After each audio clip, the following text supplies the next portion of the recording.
Hello and welcome to this session. My name is John Berryman. I'm a retired Elim pastor and also now running a course called Be Healthy Church.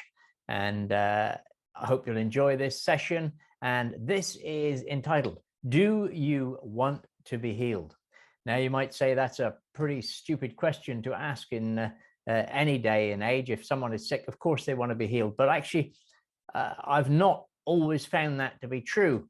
I remember a case way back in when we were pastoring a church in St. Ives, and a young guy came in and he'd had a bit of an accident with his car, and he was telling me about it on Sunday morning, and he was saying how his back was really bad.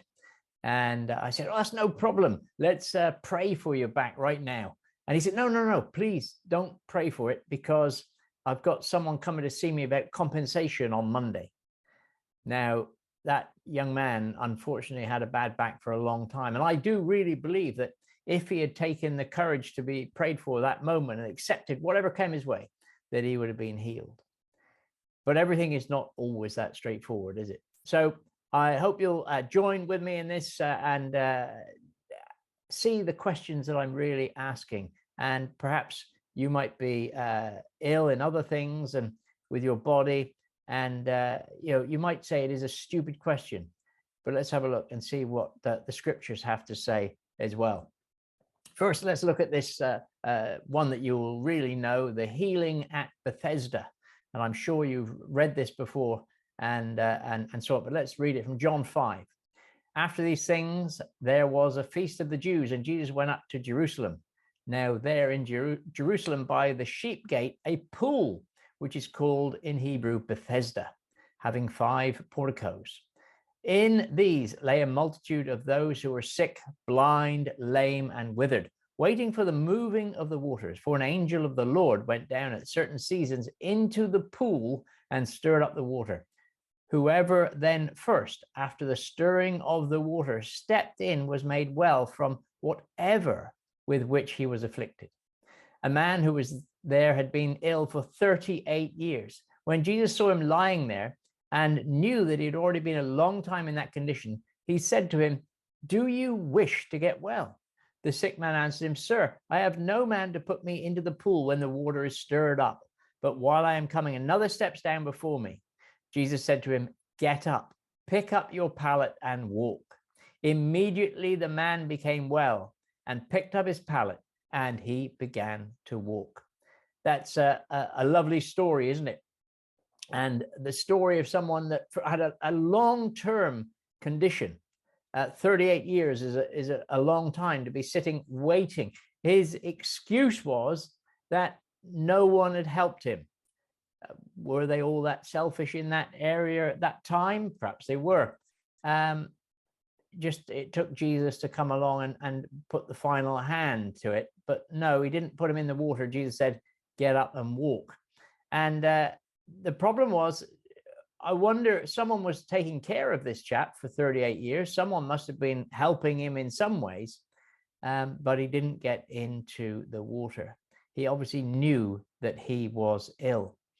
Now, that's not always the case.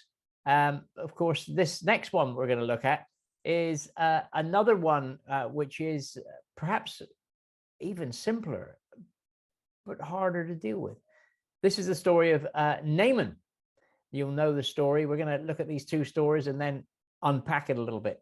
2 Kings 5. Now Naaman, captain of the army of the king of Aram, was a great man with his master and highly respected. Because of him, the Lord had given victory to Aram. The man was also a valiant warrior, but he was a leper. Now the Arameans had gone out in bands and had taken captive a little girl from the land of Israel, and she waited on Naaman's wife. She said to her mistress, "I wish that my master were with the prophet who is in Samaria. Then he would cure him of his leprosy." Naaman went in and told his master, saying, "Thus and thus spoke the girl who is from the land of Israel." Then the king of Aram said, "Go now, and I will send a letter to the king of Israel." He departed and took with him 10 talents of silver and 6,000 shekels of gold and 10 changes of clothes. He brought the letter to the king of Israel, saying, and now this letter comes to you. Behold, I have sent Naaman, my servant, to you, that you may cure him of his leprosy. When the king of Israel read the letter, he tore his clothes and said, am I God to kill and make alive, that this man is sending word to me to cure a man of his leprosy? But consider now and see how he is seeking to quarrel against me. It happened when Elisha, the man of God, heard that the king of Israel had torn his clothes, that he sent word to the king saying, why have you torn your clothes? Now let him come to me, and he shall know that there is a prophet in Israel. So Naaman came with his horses and his chariots and stood at the doorway of the house of Elisha. Elisha sent a messenger to him saying, go and wash in the Jordan 7 times, and your flesh will be restored to you, and you will be clean. But Naaman was furious and went away and said, behold, I thought he would surely come out to me and stand and call on the name of the Lord his God and wave his hand over the place and cure the leper. Are not Abana and Pharpar, the rivers of Damascus, better than all the waters of Israel? Could I not wash in them and be clean?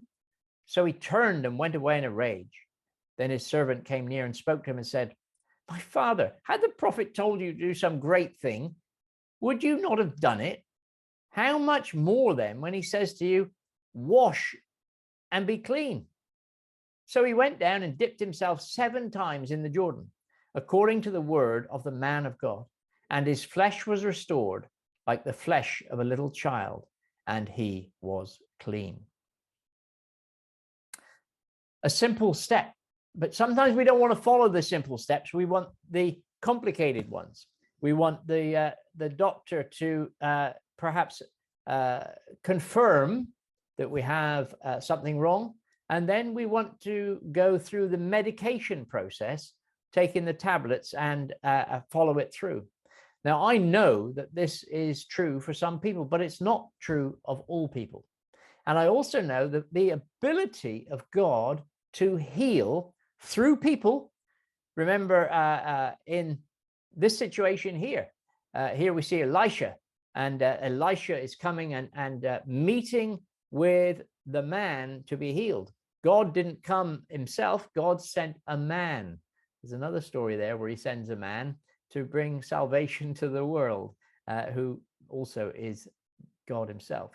But so Elisha ministers here and says something quite simple. And sometimes the simple things can just be done through acting out our faith. You know, the Bible says if we have the faith the size of a mustard seed, we can tell that mountain to move. And sometimes we need to activate that faith. If you want to walk on water, what's the saying? You've got to get out of the boat. Now, I didn't know I was ill. You know, I've laughed and said that I want on my tombstone one day, I want it to be written, I told you I was sick. But the real story of this is if you go back into the 1960s, 70s, these are some adverts that I came across, and you know, there's loads of them. And they are doctors smoking cigarettes and recommending that this is what calms you down. And you can see by looking at the pictures that it was ridiculous. But it was seen in the 60s that actually smoking was a rather cool thing to do. And it was common. It was very, very popular. Despite some in the medical profession saying, actually, they've got it wrong and it's going to be a disaster. But those people were happily smoking away, and the tobacco industry had hidden some of the information because the tobacco industry knew before we did that cigarettes were going to, or had the big potential to cause lots of problems. Many of those people didn't know that they were sick, but in fact, they were sick, and it soon became reality. The challenge comes to us today because there is much sickness and much disease, not only in the church, but in the world. Or should I say it the other way around? Not only in the world, but also in the church. Type 2 diabetes and obesity is killing many, many thousands of people. And they say it's actually more than the latest pandemic in actual fact. Top scientists not paid for by the food industry are warning us today that processed food is damaging our health, and it's as big a problem as cigarettes. So we need to take a note of that and understand that what we eat affects our body. Now, we know that our body is a temple of the Holy Spirit, and we know that the Spirit of God lives in us. I can remember someone saying that they've got a big temple to welcome more of God, but that's not how it works. The body is given to us by God to look after, and we have a responsibility to nourish our body and to look after our body. Unfortunately, there is a lot that is thrown at our body, and we need to avoid. And some of the things that we need to avoid, on that, like on that slide there, are processed foods and cans of drink, which actually destroy our body in a slow process. I didn't know I was ill, and now some of these things, of course, we don't know. They are happening on the inside. And if I cut myself with a knife or a razor or barbed wire or bramble, we see blood, and that draws our attention to it. What happens when we eat highly processed food or lots of sugars and starches is that we get inflammation on the inside. Now, you can't see that, but it might show up in other ways through migraines or arthritis is a common one, where people get aches and pains. And what we have got into the habit of doing is two things. In the church, we may go and ask someone to pray for us, which is great. And I believe in the power of prayer, and I believe in the healing power of prayer. Or we may take some medication or a mixture of both. Now, I am not saying that there is no diseases. And the fact is that we will have diseases with us until we go to be with Jesus. But what I am saying is that there are things that we can do to eradicate some of those things in our own life. And this list is not an endless list in this slide. There are so many things. And I have testimonies of people that have recovered from so many things when they have changed their diet. And we need to understand that diet affects. We are what we eat, but it's not our fault. And I want to emphasize that because you have this high blood pressure, or you have illnesses that are listed here, overweight, obesity, it's not necessarily your fault, because you have been bombarded with things that tell you you're healthy, but unfortunately they are not.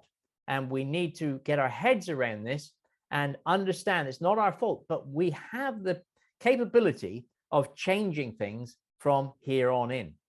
In Genesis 1, it says this, and God said, let the earth sprout vegetation, plants yielding and seed, and fruit trees on the earth, bearing fruit after their kind, with seed in them. And it was so. The earth brought forth vegetation, plants yielding seed after their kind, and trees bearing fruit and seed in them after their kind. And God saw that it was good. Now, I know we have a picture of an apple there and with a little snake, I think, on the ring.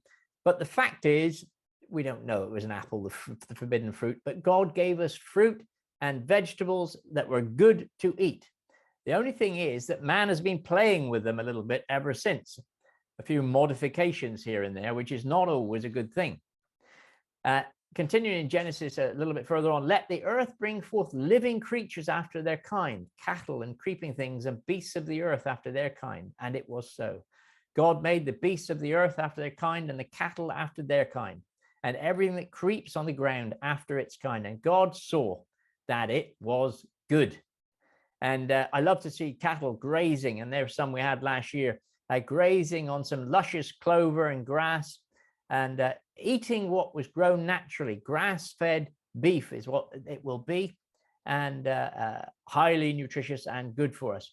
And God put the plants there to feed the animals, to feed us, and some of the plants we eat directly. Nutrition is such a good thing. But what God didn't intend for us to do is to make our own food in everything, adapt slightly, but sometimes we have changed it so much. Hence this statement here, Man is the only species clever enough to make his own food and stupid enough to eat it.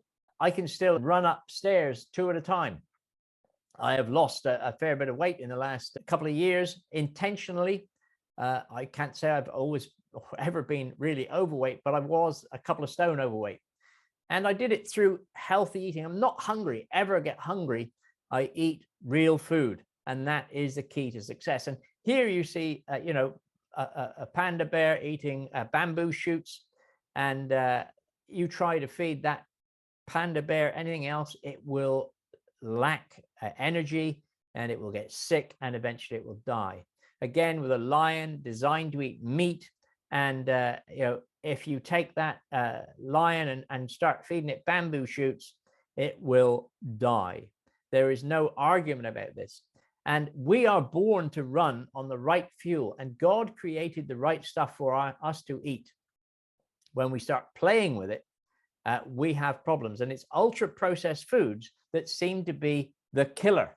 And we need to keep away from ultra processed food. And when we eat and lots of sugar, we need to avoid sugar. It is a problem to us. We cannot handle it. Our blood is actually made up of 5 grams of sugar. That's all. And when we start loading our bodies with sugar, you're even eating fruit. God intended us to eat fruit, but he didn't intend us to eat fruit every day of the year when as much as possible. That is in excess. That's why fruit comes in season. And so it's learning to eat what is there at the right times and not stuffing ourselves on the wrong food at the wrong time. So we have the ability to change our outcome because of what we put in. And so that is so important. And you might say, but God's not involved. God is involved in us doing the right thing to get our bodies in the right shape. God is involved in so many ways. I want you to just introduce you. You may have met her, but my daughter, Dr. Anna Chelamathu, and she is what's called a lightning process practitioner. And here it's being able to introduce people into healing process. And there's many testimonies of people that have been healed from chronic fatigue syndrome and ME. My granddaughter had it and was really very poorly and did the lightning process. And Anna was amazed of the transformation in her life. Now, Anna is now the only doctor in the UK, as far as I understand, teaching this lightning process as a Christian, using what God has given us, the power of the mind to overcome.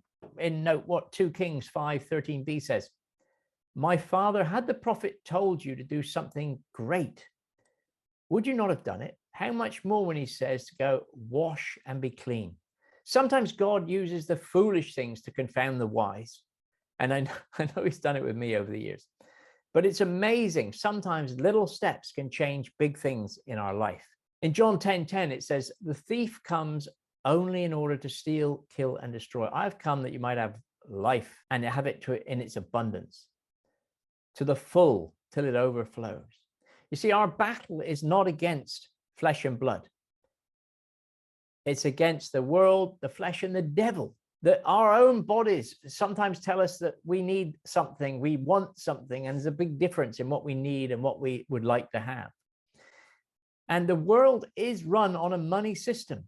The food industry it's unbelievable, but the food industry set the guidelines of what we are recommended to eat in this country on what they call the eat well plate, which isn't always an eat well plate. So sometimes we need to take simple steps to do something different. And we need to look at what we need to cut out and what we need to add in. We need to pray and we need to fast. And fasting isn't just skipping one bit of food for 1 minute of a day. So wherever you come from, our battle, we need to understand that it's not our fault, but we can do something about it. We can feel better about ourselves and we can live our life totally and fully for Jesus. Remember, the first part of that verse comes from the enemy himself. The thief comes in order to steal, kill, and destroy. But Jesus, I've written it in red so we understand Jesus came that we might have life in its fullness. And sometimes we need to search that out and we need to follow and go forward and find the way through to health. Until the next time, be blessed.